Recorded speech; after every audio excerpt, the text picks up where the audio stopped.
All right, hello, Econ. This is going to be my presentation on Christmas trends, wants, and needs, and how it affects supply and demand during this time.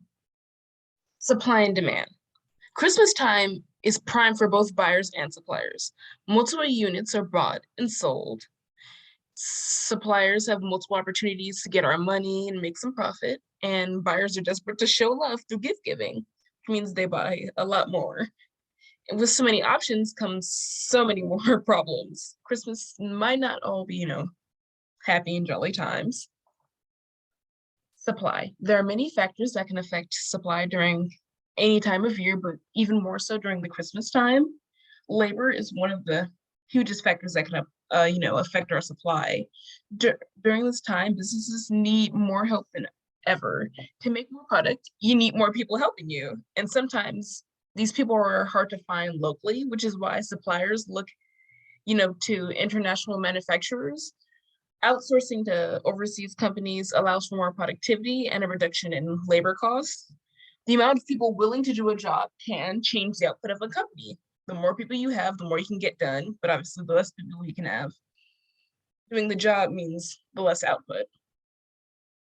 Supply also has other factors such as like brand rights. Companies will try to secure brand rights to maximize profits, and if a company doesn't get the rights, it could stop the supply of certain products or maybe slow it down. Securing the rights to a brand will increase supply of certain products. As seeing the Batman logo on a lunchbox make you want to buy it more than a regular one. And marketing predictions might also affect supply. Like if a company predicts that a certain product will be a smash hit, then the supply will go up. But if they don't think it'll be popular, the company won't supply as much. And materials, a lack of materials, needed to make products, can slow or stop the supply. Like if you don't have microchips, you can't really complete any of your electronic products. And if you can't create anything if there are a bunch of pieces missing. And things like law is also, a big hindrance in supply. Problems with the law are kind of the worst for companies. Getting sued and, things like that can cause a loss in money, which can affect the ability to produce goods.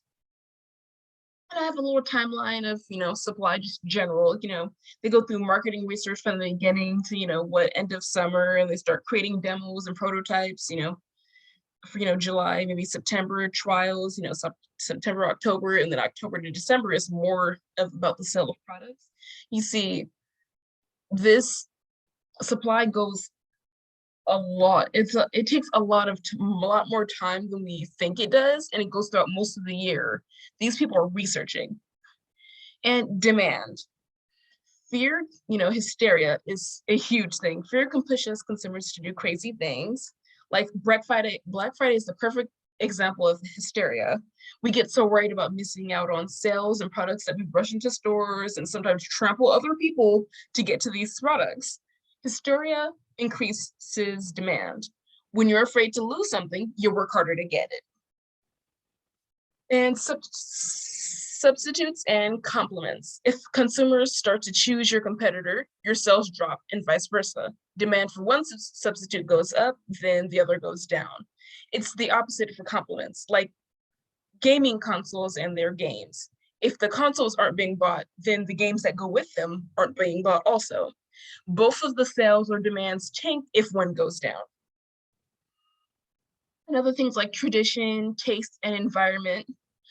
Sometimes demand is based on whether a consumer prefers a certain style opposed to another. That's not our fault. Tradition is what creates loyalty to certain products, which can keep, a consistent demand for the product. Some consumers look at the effects on the environment, and if the product negatively impacts the earth, then it's less likely to be bought by them. Things like price and brand also affect demand. Like luxury brands are higher in price than generic brands. Those who can't afford higher prices will lean toward generic brands because of their lower prices. Sometimes it's not all about price, but maybe all about the brand. Branding plays a very important role in demand as well as price, obviously. Most people prefer brand name products. They're usually well-known and therefore wanted. Like in the video, Barbie versus Cindy, Barbie is a worldwide phenomenon, while Cindy is just in mostly the UK and other parts of Europe. It's more well known, a brand name, and so it is desired by, clientele. Suppliers they must create an experience that consumers want. If you fail to entice buyers, you'll most likely end up with a surplus of product. Shortages aren't all great or all bad either. Shortages result in loss of potential profits, but can also cause a rise in price. If there are only like 25, Jordans, the shoes made, the market price will soar. I mean, those shoes can go for thousands of dollars if there's less of them. And demand and supply just honestly have so many factors, and it's difficult to make predictions about either, which is honestly what a lot of economists trying to see why people make choices and try to learn from them and predict how they move. Honestly, supply and demand gets even trickier as Christmas approaches. There's so many different moving parts, and the timeline is so fast and very slow at the same time. And we're just all hoping to get it right this season. And those are just a few of the examples of how supply and demand are affected by Christmas time and vice versa. Thank you. All right, let's stop her.